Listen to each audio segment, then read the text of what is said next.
할렐루야. 네. 하나의 말씀은 오늘은 이제 요한복음 19장 공부하도록 하겠습니다. 요한복음 19장 1절에서 12절까지의 말씀 같이 보도록 하겠습니다. 요한복음 19장 1절에서 12절까지의 말씀, 제가 한 절, 여러분 한 절, 마지막 12절은 같이 합독하도록 하겠습니다. 이에 빌라도가 예수를 데려다가 채찍질하더라. 군인들이 가시나무로 관을 엮어 그의 머리에 씌우고 자색옷을 입히고 앞에 가서 이르되 유대인의 왕이여 평안할지어다 하며 손으로 때리더라. 빌라도가 다시 밖에 나가 말하되 보라, 이 사람을 데리고 너희에게 나오나니 이는 내가 그에게서 아무 죄도 찾지 못한 것을 너희로 알게 하려 함이로라 하더라. 이에 예수께서 가시관을 쓰고 자색옷을 입고 나오시니 빌라도가 그들에게 말하되 보라, 이 사람이로다 하매 대제사장들과 아랫사람들이 예수를 보고 소리질러 이르되 십자가에 못 박으소서, 십자가에 못 박으소서 하는지라. 빌라도가 이르되 너희가 친히 데려다가 십자가에 못 박으라. 나는 그에게서 죄를 찾지 못하였노라. 유대인들이 대답하되 우리에게 법이 있으니 그 법대로 하면 그가 당연히 죽을 것은 그가 자기를 하나님의 아들이라 함이니이다. 빌라도가 이 말을 듣고 더욱 두려워하여 다시 관정에 들어가서 예수께 말하되 너는 어디로부터냐 하되 예수께서 대답하여 주지 아니하시는지라. 빌라도가 이르되 내게 말하지 아니하느냐? 내가 너를 놓을 권한도 있고 십자가에 못 박을 권한도 있는 줄 알지 못하느냐? 예수께서 대답하시되 위에서 주지 아니하셨더라면 나를 해할 권한이 없으리니 그러므로 나를 내게 넘겨준 자의 죄는 더 크다 하시니라. 이러함으로 빌라도가 예수를 놓으려고 힘썼으나 유대인들이 소리질러 이르되 이 사람을 놓으면 가이사의 중신이 아니니이다. 무릇 자기라 왕이라 하는 자는 가이사를 반역하는 것이니이다. 아멘. 우리 옆사람과 인사하도록 하겠습니다. 귀하십니다. 네. 우리 멀리 있는 분들도 바라보시면서 귀하십니다 인사했으면 좋겠습니다. 귀하십니다. 귀하십니다. 오늘은 이제 19장을 공부하도록 하겠습니다. 우리는 이제 오늘 19장을 통하여서 예수님이 십자가에 죽으시는 그 내용에 대해서 보게 될 거예요. 이제 개척을 하고 요한복음 1장부터 시작해서 오랜 시간 동안 우리가 공부를 쭉 해오면서 말씀이 육신이 되어 이 땅 가운데 오신 그 예수 그리스도를 시작으로 이제는 예수님이 십자가에 달려 돌아가시는 그 시간까지 우리가 오랜 시간을 같이 이제 공부를 하면서 왔습니다. 19장은 어쩌면 여러분들이 너무나 잘 아는 그런 내용이어서 별 관심이 없이 그냥 넘어갈 수도 있는 거예요. 왜냐하면 십자가에 대한 내용이 19장에 있기 때문에 그렇습니다. 여러분들이 많이 들었고 또 신앙생활 하면서 특히 저희 교회 성도님들 같은 경우는 신앙생활을 다 오래 하신 분들이기 때문에 십자가에 대해서 너무 잘 알고 있고 많이 들었기 때문에 어쩌면 이 십자가에 대해서 별 관심도 없고 별 가볍게 생각할 수도 있는 그런 내용일 수도 있어요. 너무 잘 알고 있기 때문에. 그러나 여러분, 그것은 잘못된 생각입니다. 십자가는 기독교 중심에 서 있는 곳이고 우리가 십자가에 대해서 어떻게 알고 있냐에 따라서 우리의 신앙 역시 복음에 상관 있는 자와 복음과 상관없는 자로 전락이 될 수 있기 때문에 그래요.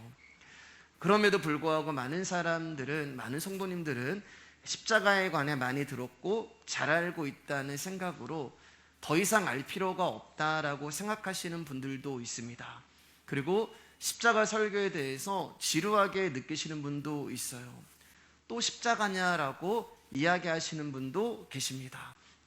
그런데 복음을 전하는 목사로서 때로는 이런 반응을 볼 때 참 이상하다라고 하는 그런 생각이 들 때가 있습니다. 저와 여러분들은 십자가로 죄 용서함을 받고 십자가로 구원함을 받았어요. 십자가 외에는 다른 것이 우리 가운데 구원과 영생을 줄 수 없는 것입니다. 그 말은 십자가가 전부라는 거예요. 근데 십자가 설교가 또 들려지면 또 십자가야? 저거 또 알고 있는 내용? 십자가에서 예수님이 죽어서 우리를 구원하셨다는 그 내용? 다 알고 있는 내용으로 그렇게 받아들이고 식상함을 느끼고 관심도 없고 멀어지는 현상을 볼 때 사실 목사로서 조금 당황스러울 때가 있어요. 어떻게 이해할까에 대한 의구심이 들 때도 있습니다. 그 말은 우리가 예수님을 사랑한다고 고백을 하고 예수님을 사랑한다고 찬양도 하지만 그 사랑의 결정체인 십자가에 대해 이야기를 하면은 지루해하고 식상하고 관심이 없고 멀어지는 것을 보면 정말 예수님을 사랑하나? 정말 예수 그리스도가 누구인지를 알고 계신가라고 하는 그런 마음이 들 때가 있어요. 사실 우리의 속마음은 십자가보다는 자신에게 관심이 더 많고 십자가보다는 교회에 더 관심이 많아요. 그러다 보니까 십자가가 어느덧 하나의 간판에 달려있을 때가 있고 어느덧 액세서리로 전락할 때가 있는 것이 우리의 현실입니다. 사랑하는 여러분, 십자가를 아는 자는 십자가에서 반드시 하나님을 만나게 되어 있어요. 여러분 자신이 십자가에서 어떤 하나님을 만났으며 또 하나님을 만난 경험이 있는가를 통해서 내가 진짜 십자가를 알고 있는가, 그렇지 않는가를 판단할 수가 있는 것입니다. 사랑하는 여러분, 예수님이 나의 죄를 위하여 피 흘리고 죽으셨다는 것을 인정하는 것이 십자가를 아는 것이 아니라 십자가를 진심으로 알게 된 성도는 십자가에서 하나님을 만나게 되는데 어떤 하나님을 만나게 되냐면 우리를 구원하시기 위하여 당신의 아들을 잔혹하고 비정하게 죽이시는 하나님을 만나게 되는 거예요. 그러니까 어떤 하나님이에요? 제가 전에도 말씀드렸지만 한 번만 더 들어주세요. 여러분 죄송합니다. 너 살리려고 내 아들을 죽였다. 그 하나님을 여러분이 만나셔야 되는 거예요. 이게 하나님이 당신의 아들을 십자가에 매달리시면서 우리에게 하시는 절규가 되는 거예요. 너 살리려고 내 아들 죽였다. 오늘도 이 십자가가 우리 가운데 소망이 되는 시간 되기를 주님의 이름으로 축복합니다. 오늘 본문을 보면 이제 빌라도의 군병들이 예수님을 데려다가 채찍질합니다. 로마에는 두 가지 채찍질이 있었는데 하나는 정말 죽일 정도로 고통을 주는 채찍질이 있고 하나는 그냥 아픔을 주는 채찍질이 있는데 여기에 나오는 채찍질은 이제 빌라도의 그 언행과 빌라도의 하는 행동을 봐서는 아마 가볍게 매를 때리는 그런 채찍질이었을 거예요. 어쨌든 빌라도의 군병들이 예수님을 데려다가 채찍질을 하고 그리고 가시나무로 관을 만들어 예수님 머리에 씌우죠. 그냥 얹혀놓는 게 아니고 그 가시관을 푹 눌러서 가시가 머리에 피부를 뚫고 박힐 정도로 가시관을 누르깁니다. 피가 나겠죠. 그리고 군인들은 예수님께 자색옷을 입혀요. 자색옷은 굉장히 비싼 옷감이기 때문에 아마 그 색깔만 자색옷이 나는 그런 옷감을 걸치지 않았나 생각이 듭니다. 그리고서 유대인의 왕이여 평안할지어다 라고 이야기하면서 자신의 황제에게 하는 그런 인사를 하게 합니다. 조롱하는 거죠. 그러니까 여러분이 이 장면을 생각해 보세요. 채찍에 맞으시고 또 식사도 하지 못하시고 가시관을 머리에 푹 눌러 쓰시고 그리고 자색 옷을 걸친 그에게 조롱을 하는 그 모습을 생각해 보세요. 가장 극심한 고통을 당하고 있는 예수님께 평화의 인사를 하고 있는 거예요. 참 못됐고 참 악한 사람들입니다. 그리고 손으로 예수님을 때리기 시작하죠. 주먹으로 때리는 거예요. 우리가 지난주에 공부했지만 지난주에는 예수님이 대제사장 아랫사람한테 맞았는데 오늘은 군병들에게 주먹으로 맞습니다. 그리고 예수님의 다른 복음서를 보면은 예수님 머리에 얼굴에 침을 뱉고 그 앞에 꿇어 엎드려 예수님을 조롱하고 놀리고 비방하는 거예요. 사람이 참 못됐고 사람이 참 악함을 보여주고 있는 것이죠. 그런데 문제는 뭐냐? 하나님이 당신의 아들이 지금 그런 고난과 그런 수모와 그런 멸시와 핍박과 조롱을 받음에도 불구하고 하나님은 침묵하고 계셨다는 거예요. 4절 말씀 읽겠습니다. 시작. 빌라도가 다시 밖에 나가 말하되 보라, 이 사람을 데리고 너희에게로 나오나니 이는 내가 그에게서 아무 죄도 찾지 못한 것을 너희로 알게 하려 함이로다 하더라.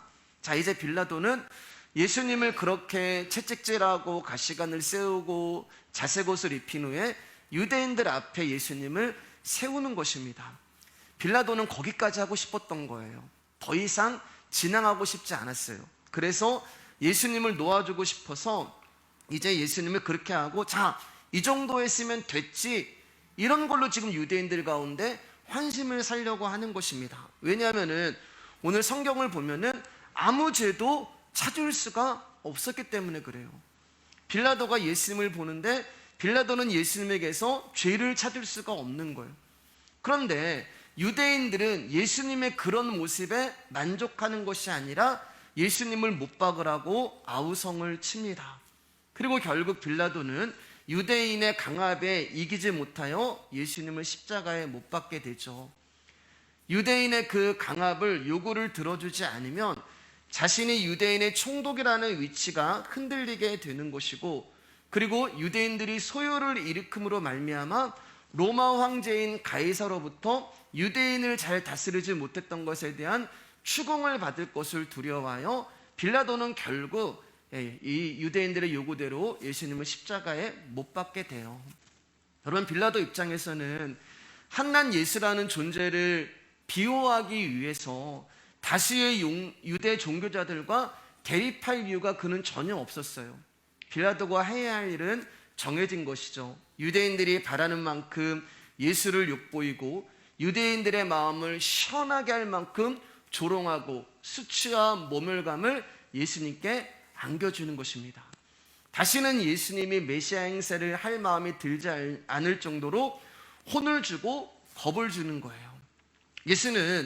예수가 다시는 유대 종교자들의 경쟁 상대가 되거나 질시 혹은 두려움의 대상이 아닌 초라한 인간이라는 것을 보여주면 되는 것입니다.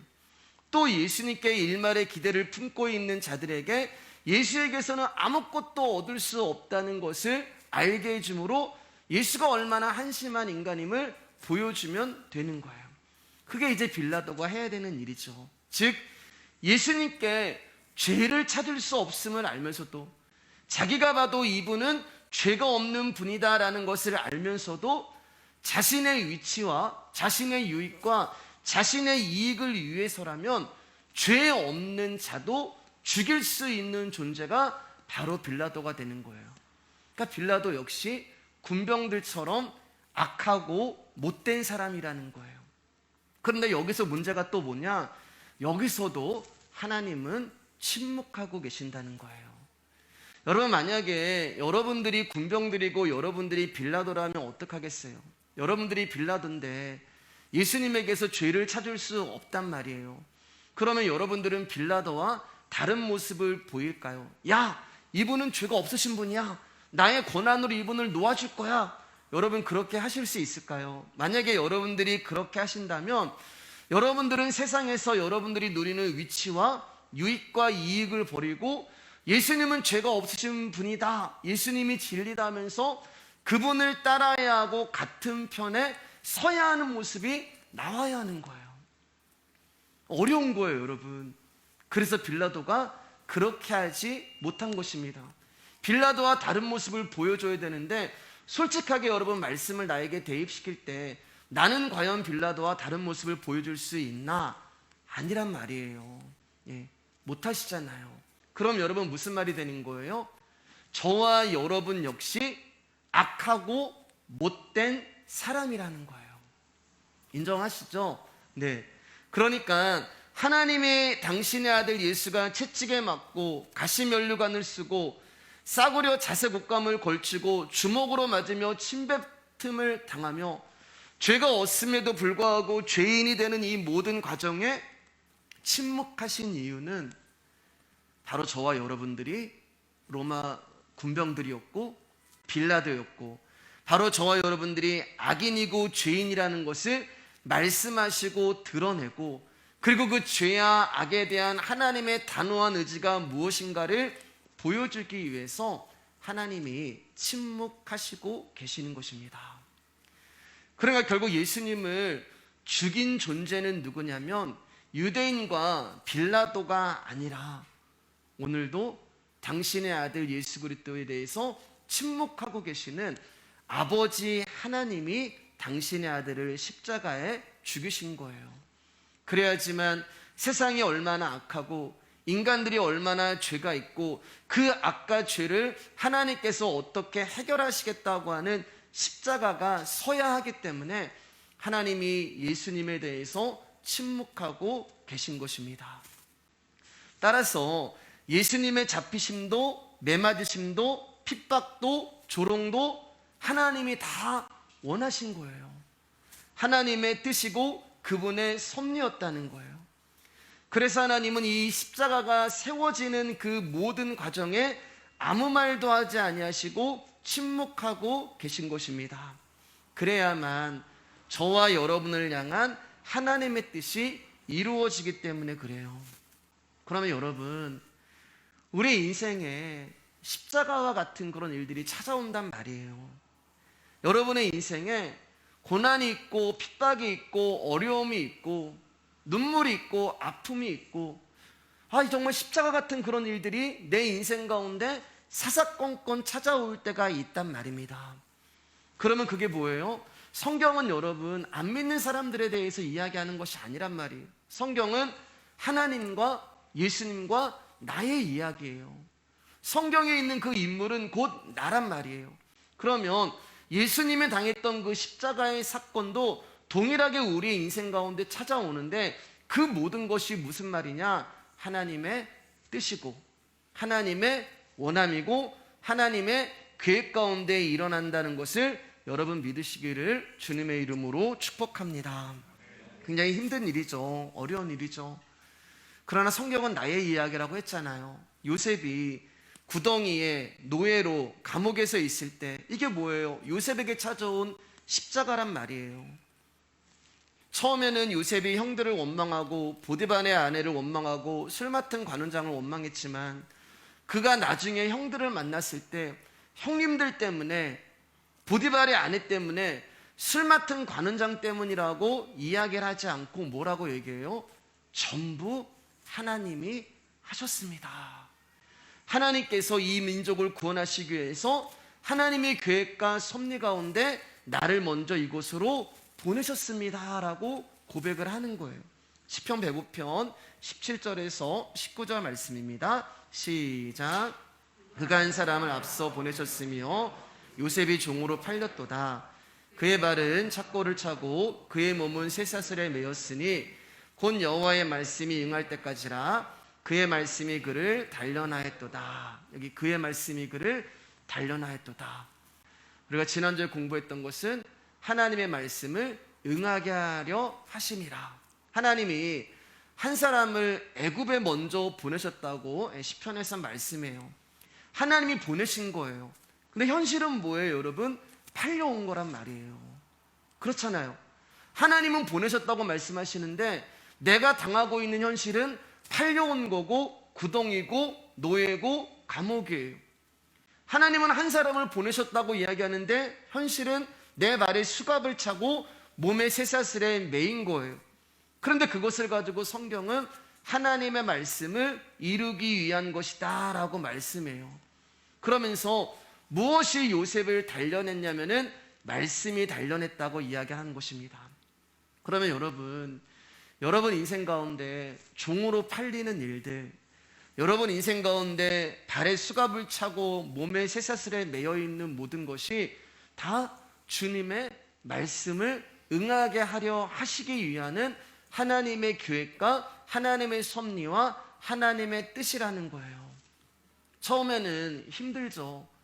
처음에는 왜 내 인생 가운데 이런 일이 일어나는 거야 라고 받아들일 수가 없는 것이죠.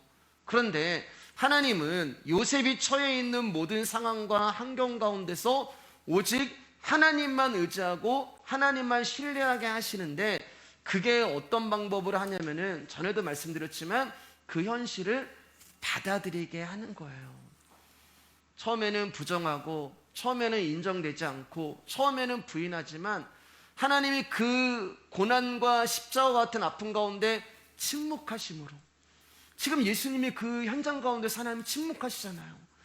마찬가지로 여러분들이 십자가와 같은 그런 고난과 고통 가운데서 주님 앞에 왜 내 인생 가운데 이런 일을 허락하십니까? 왜 내 인생 가운데 그 사람을 허락하시고 왜 내 인생 가운데 이런 일을 겪게 하십니까? 라고 여러분들이 주님 앞에 절규하지만 하나님이 여러분 침묵하시잖아요. 여러분 다 경험하셨잖아요. 그 침묵을 통하여서 우리를 통하여서 알게 하신 게 뭐예요? 그 현실을 받아들이게 하는 거예요. 그러면서 어떻게 가는 거예요? 여기에 하나님의 뜻이 있을 거야. 여기에 하나님의 하실 일이 있을 거야. 하나님의 섭리와 하나님의 계획이 있을 거야. 예수님도 지금 마찬가지인 거예요, 여러분. 하나님의 뜻을 이루시기 위하여 그 고난 가운데 있는 것이고, 하나님은 당신의 뜻을 이루시기 위하여 침묵하고 계시는 거예요. 그때는 몰라요. 지금은 몰라요. 그때는 안 보여요. 그러나 하나님의 뜻이 실현되는 날에 알게 되는 것입니다. 나에게 일어났던 일들, 나를 힘들게 하고 나를 아프게 하고 나를 눈물 나게 하고, 살다 보면 누군가에게 이간질 당하기도 하고 억울하기도 하고 화도 나고 창피하고 오해를 받고 진실이 묻히고, 그런 것들에 대해서 받아들이고 싶지 않단 말이에요. 그런데 현실은 받아들이게끔 만들어가는, 받아들이고 싶지 않은데 받아질 수밖에 없는 그런 상황. 그런데 하나님은 그것을 통하여서 당신의 십자가를 알려주시는 거예요. 어떻게 여러분? 우리는 능동으로 시작해요. 능동으로 시작했다가 수동으로 오고, 수동에서 피동으로 가는 거예요. 여러분, 능동이라는 게 뭐예요? 내가 움직이는 거잖아요. 내가 하고 싶은 대로 사는 거라고요. 나의 자아가 행동하는 거예요. 그러다가 수동으로 바뀝니다. 수동은 나의 의지가 있지만 어떤 존재가 명령을 나한테 할 때 나의 의지를 그 명령에 순종하는 거예요. 근데 여러분, 저와 여러분들은 나중에 결국 어디까지 가냐면 피동으로 가요. 모리아산에 이삭을 바치러 올라가요. 피동은 뭐냐? 나의 의지와 전혀 상관없이 그 존재가 이끄는 대로 가는 게 피동이 되는 거예요. 이 모든 게 뭐라고요? 그분의 말씀을 응하게 하시기 위해서 하나님이 우리 인생 가운데 하시는 당신의 일이 되는 것입니다. 우리가 지난주 봤잖아요, 여러분. 말씀을 응하게 하려 하심이라.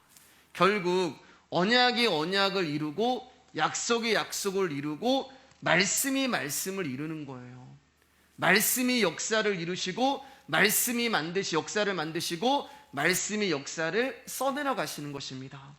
그래서 다시 한번 말씀드리지만, 성경은 나와 상관없는 이야기가 아니라 성경에 나와 있는 모든 이야기는 다 나의 이야기가 되는 거예요. 그렇기 때문에 성경에 있는 모든 일은 다 여러분의 인생 가운데 일어나야 하는 일이 되는 것입니다. 그래야지만 살아있는 하나님의 말씀이 되는 거예요. 자, 우리 5절 말씀 보겠습니다. 시작. 이에 예수께서 가시관을 쓰고 자색 옷을 입고 나오시니 빌라도가 그들에게 말하되 보라, 이 사람이로다 하매, 무죄하신 예수님이 고난과 고초를 당하는 모습으로 유대인들 앞에 섰어요. 그런데 그 모습은 무죄한 자가 당해야 하는 그런 모습이 아니었습니다.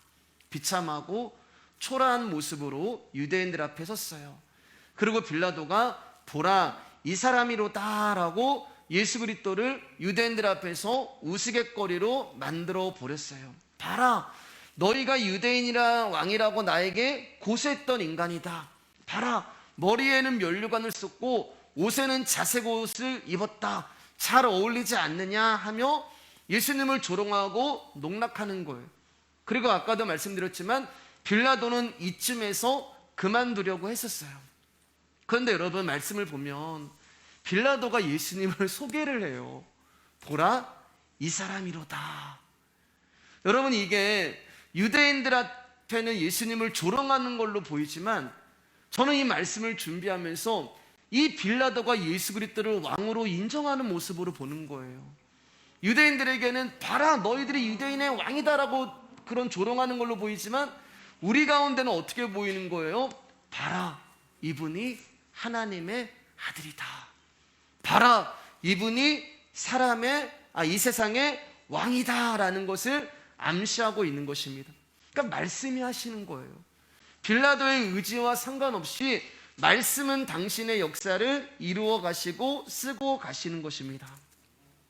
사실 빌라도는 예수님을 석방하려고 했단 말이에요. 그런데 이 빌라도는 유대인들을 과소평가했어요. 왜냐하면 유대인들은 적당히 할 마음이 없었어요. 유대인들은 예수님을 처음부터 풀어줄 마음이 없었어요. 그들의 목적은 예수를 죽이는 거였습니다. 그 이유는 예수님이 인자이시고 예수님이 진리이시고 예수님이 빛이기 때문에 그래요. 그 빛과 진리 앞에서 자신들의 거짓과 어둠이 드러나기 때문에 그 빛과 진리 앞에서 성전에서 타락과 거짓된 예배가 그 앞에서 드러나기 때문에 예수님을 죽이려고 하는 거예요. 그러니까 결국 예수님이 죄가 있어서 죽이려고 하는 것이 아니라 예수님으로 인하여, 말씀으로 인하여 자신에게 있는 잘못된 거짓됨이 드러나기 때문에 예수님을 죽이려고 하는 거예요. 그래서 그들이 이렇게 소리를 칩니다. 이제 6절에서 7절이에요. 시작. 대제사장들과 아랫사람들이 예수를 보고 소리질러 이르되 십자가에 못 박으소서, 십자가에 못 박으소서 하는지라. 빌라도가 이르되 너희가 친히 데려다가 십자가에 못 박으라. 나는 그에게서 죄를 찾지 못하였노라. 유대인들이 대답하되 우리에게 법이 있으니 그 법대로 하면 그가 당연히 죽을 것은 그가 자기를 하나님의 아들이라 함이니이다. 지난주는 유대인들이 우리에게는 사람을 죽일 권한이 없다고 얘기했잖아요. 근데 여기 이제 딱 들통나는 거예요. 그 법이 있는 거예요. 그럼에도 불구하고 죽이지 않고 지금 빌라도에게 데리고 온 것입니다. 빌라도가 보면 짜증이 난 것 같아요, 여러분. 조금. 웬만하면 요만하고 좀 끝이려고 하는데 또 십자가에 못 박으라고 하니까 너희가 친히 데려다가 십자가에 못 박아라. 나는 이 사람에게서 도저히 죄를 찾을 수 없다라고 이야기하는 거예요. 그러니까 이 말은 뭐냐면은 십자가는 로마법이거든요. 로마법으로는 도저히 예수를 십자가에 매달 수가 없다. 왜? 죄가 없기 때문에. 그러니 너희가 데려가서 십자가에 못 박아라 라고 얘기하면서 빌라도가 지금 재판을 거부하는 거예요. 어쩌면 십자가가 너무나 잔혹한 형벌이고 본인이 볼 때는 죄가 없는 사람을 죽이는 것에 대한 일말의 죄책감이 있어서 그런 것 같기도 해요. 그러나 이 말은 유대인에게 불가능한 거예요. 너희가 데려가서 십자가에 못 박아라. 왜냐하면 십자가는 로마법이지 유대법이 아니란 말이에요. 그렇기 때문에 십자가에 못 박으소서, 십자가에 못 박으소서 할 때 이 십자가에 못을 박을 수 있는 유일한 사람은 빌라도밖에 없는 거예요.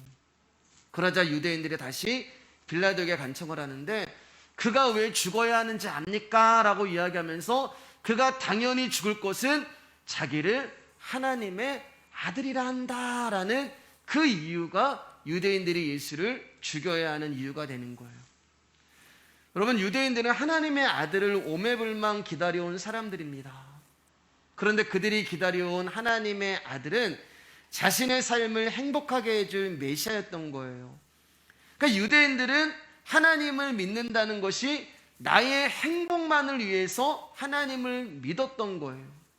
그런데 정작 하늘에서 하나님의 아들이 오셨는데 그 하나님의 아들이 자신들의 행복을 만족시켜주고 자신들의 소망을 이루어주고 자신들이 원하는 곳에 자기를 데려다주고 올려다주는 것이 아니라 입만 열면 독사의 자식들아 라고 이야기를 하고 툭하면 채찍 들고 와서 성전에서 막 다 쫓아내시고 그리고 너희들 그렇게 살면 안 돼 지적을 하시고 그러니까 자기들이 누리던 부와 명예와 행복이 오히려 하나님의 아들이라고 자칭하는 예수를 통하여서 깨지게 생긴 거예요.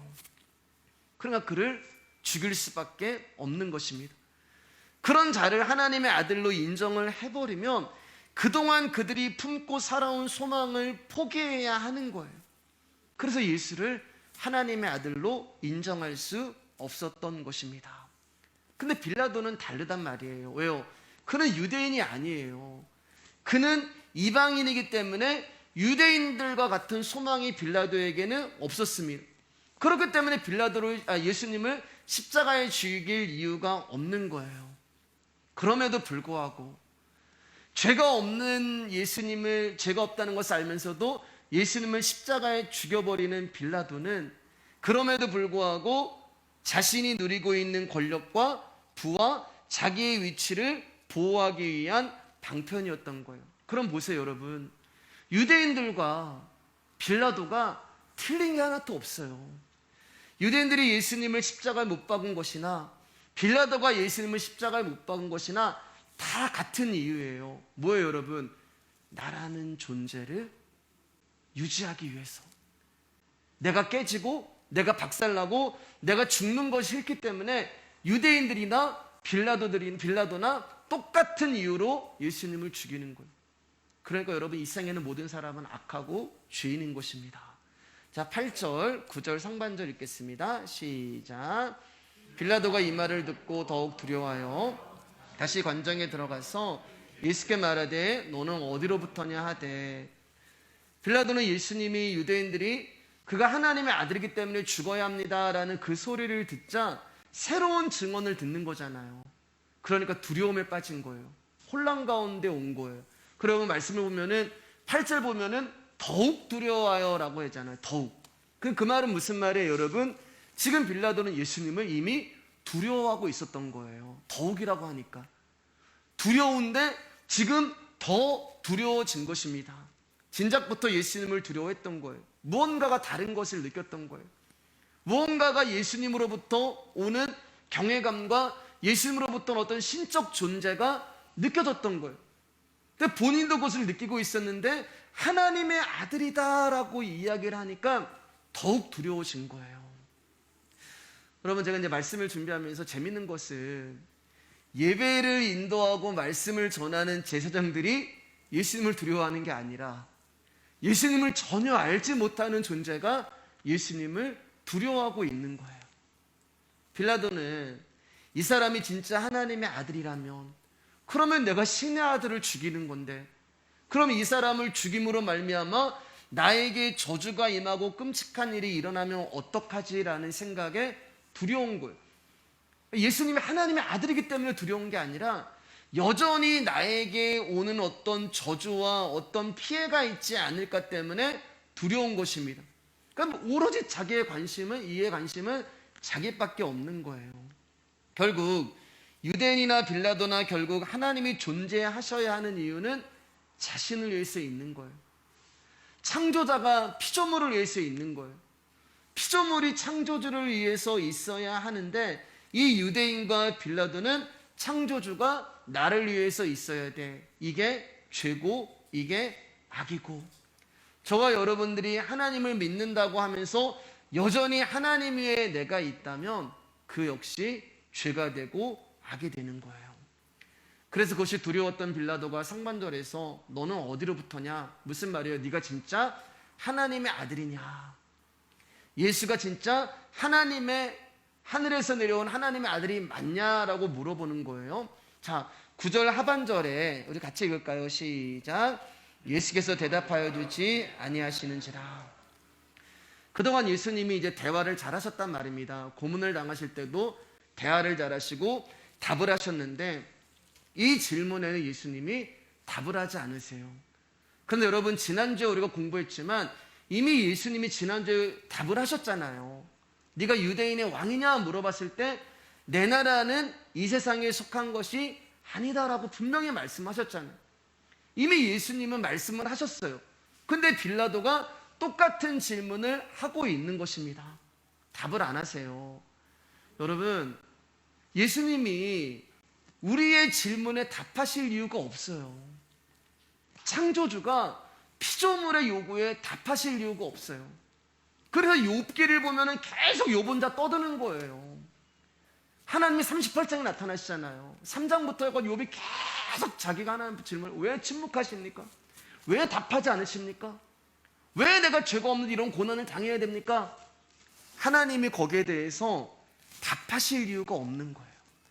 그리고 예수님이 이 땅에 오신 것은 빌라도의 이 질문에, 사람의 질문에 답하시려고 오신 분이 아니에요. 그렇기 때문에 예수님이 침묵하신다고 해서 전혀 이상한 것이 아니란 말이에요. 그럼 문제는 뭐냐? 저와 여러분들이 엉뚱한 질문을 한다는 거예요. 하나님의 아들이 맞는데 하나님의 아들이 맞냐고 물어보는 거예요. 지금 예수님이 하나님인데 네가 하나님이 맞냐라고 물어보는 거예요. 문제는 이거예요, 여러분. 우리가 엉뚱한 질문을 한다는 것.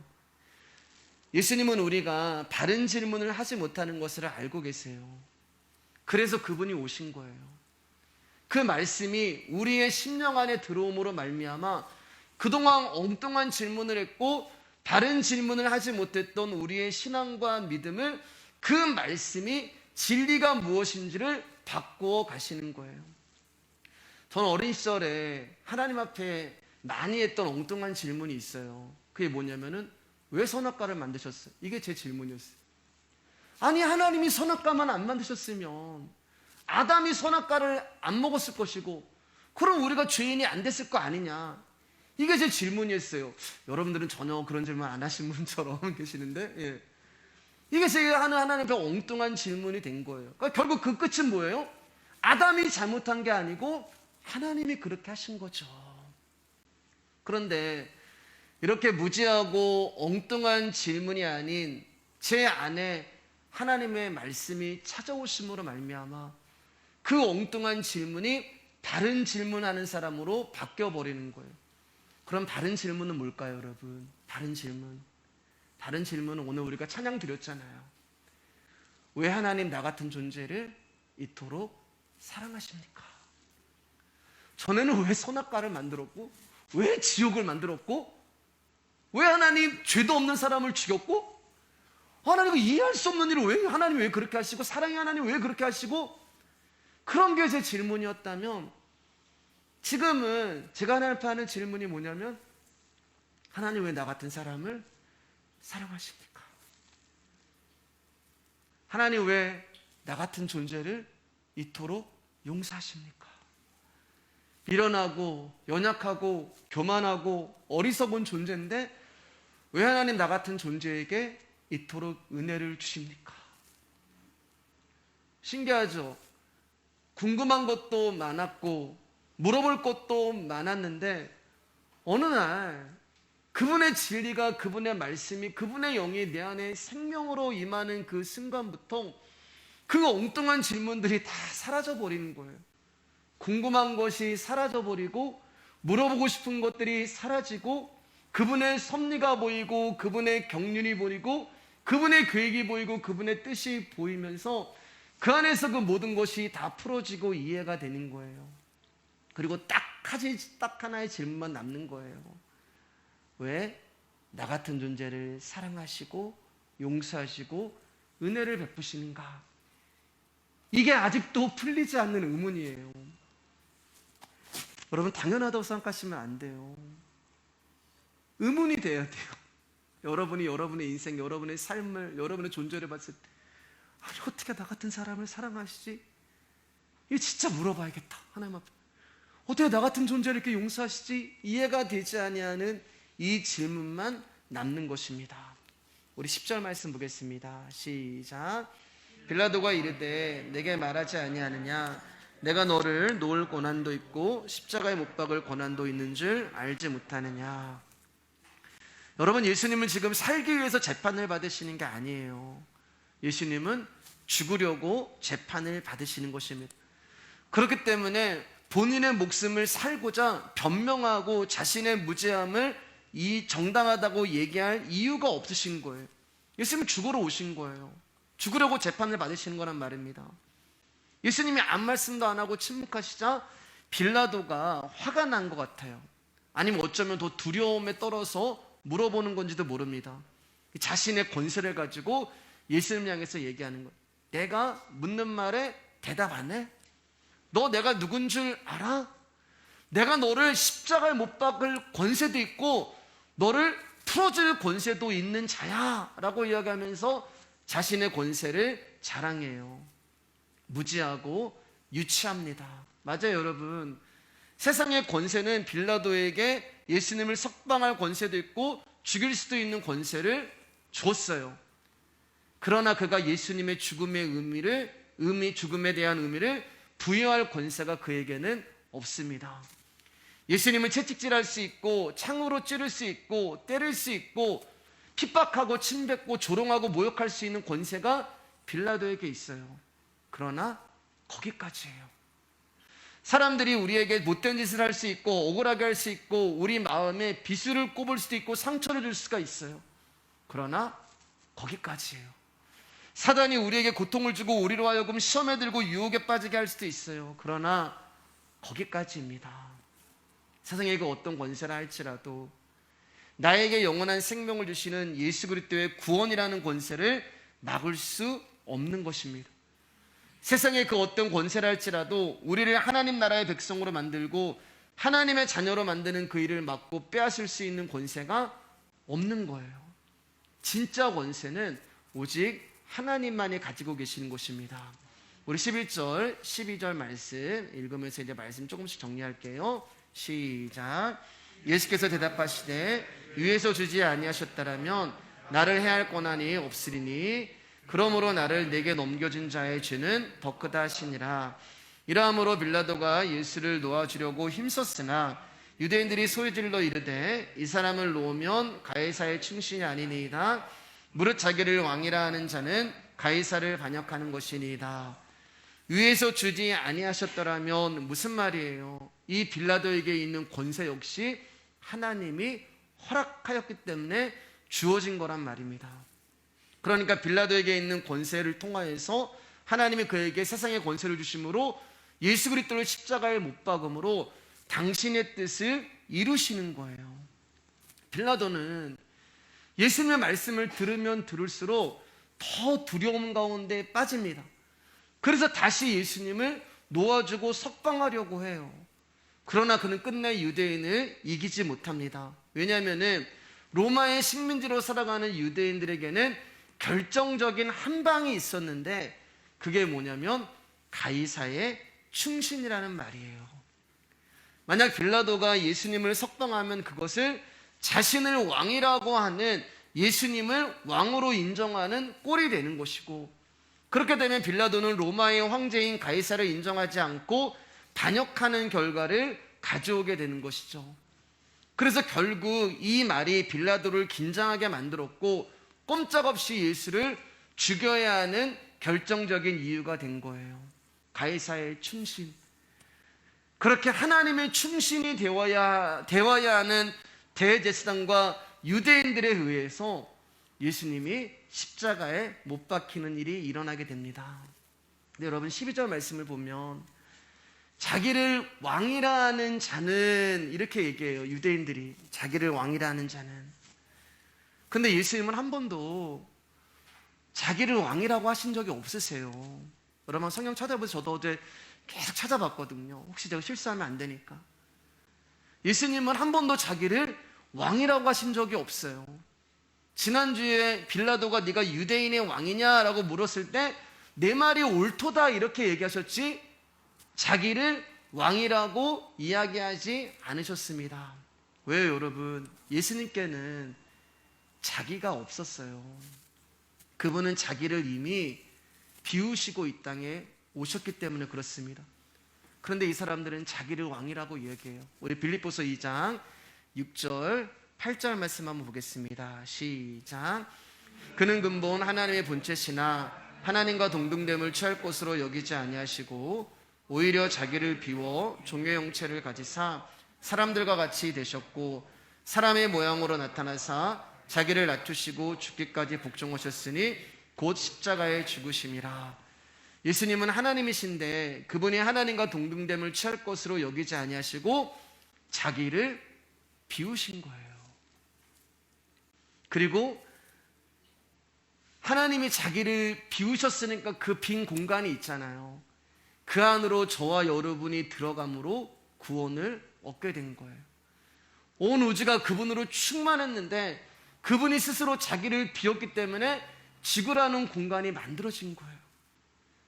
즉 하나님이 자신을 비우셨기 때문에 저와 여러분들이 생명과 영생을 얻은 것입니다. 그런데 자기를 낮추시고 죽기까지 복종하셨다라고 말씀하잖아요. 그러니까 여러분 순종은요 명령이 아니에요.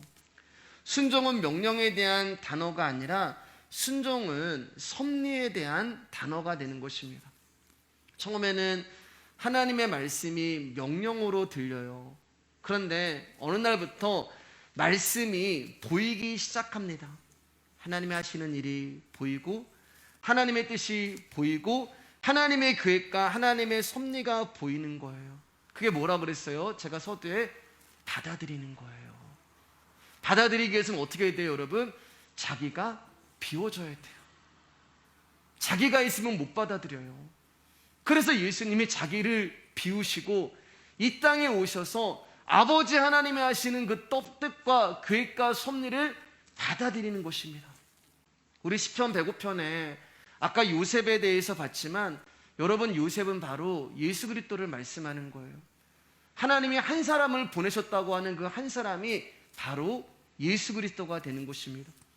그리고 그가 이 땅에 오셔서 발에 수갑을 차시고 몸에 쇠사슬을 당하시고 십자가의 고난과 고통을 다 당하신 거예요. 왜요?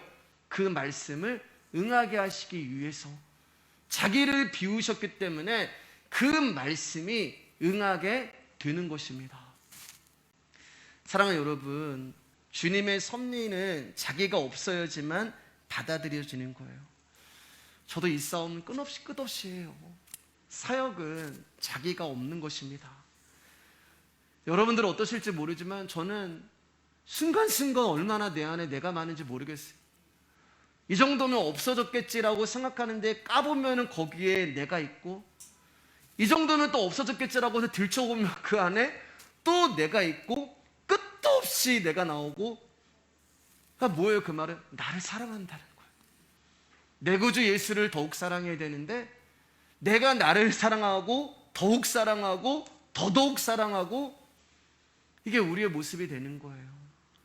그런데 예수 그리스도는 자기를 하나님 나라에 놓고 오셨습니다. 자기를 비우시고 온 거예요. 그래서 그분이 자기를 드러내지 않는 것입니다. 왜요? 드러낼 자기가 없거든요. 자랑할 자기가 없거든요.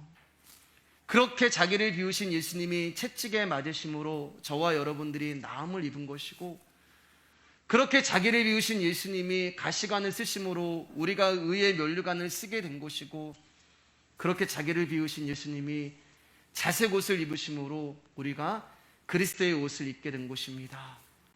이 모든 것이 자기를 비우시고 죽기까지 복종하신 예수님이 저와 여러분에게 주시는 은혜요, 은총이요, 복이 되는 것입니다. 사랑하는 여러분, 하나님이 우리 가운데 원하시는 것은 저와 여러분이 아들이신 예수 그리스도를 아는 거예요. 예수님이 죽으신 십자가에 서서 세상을 바라보며 장차 하나님이 이루실 그 나라를 소망하고 사모하며 살아가는 것입니다. 우리가 이제 19장을 다음 주도 공부하겠지만, 여러분 십자가에서 아들을 죽이신, 너 살리려고 내 아들 죽였다라고 하는 그 아버지 하나님을 만나시기를 주님의 이름으로 축복합니다. 그리고 왜 나를 이토록 사랑하나, 나의 불의함을 더 보시고 나의 죄를 보시고 나의 악을 보시고 그럼에도 불구하고 나를 이토록 사랑하시는 그 은혜가 크도다라고 하는 그 고백이 저와 여러분의 심령의 고백이 되기를 주님의 이름으로 축복합니다.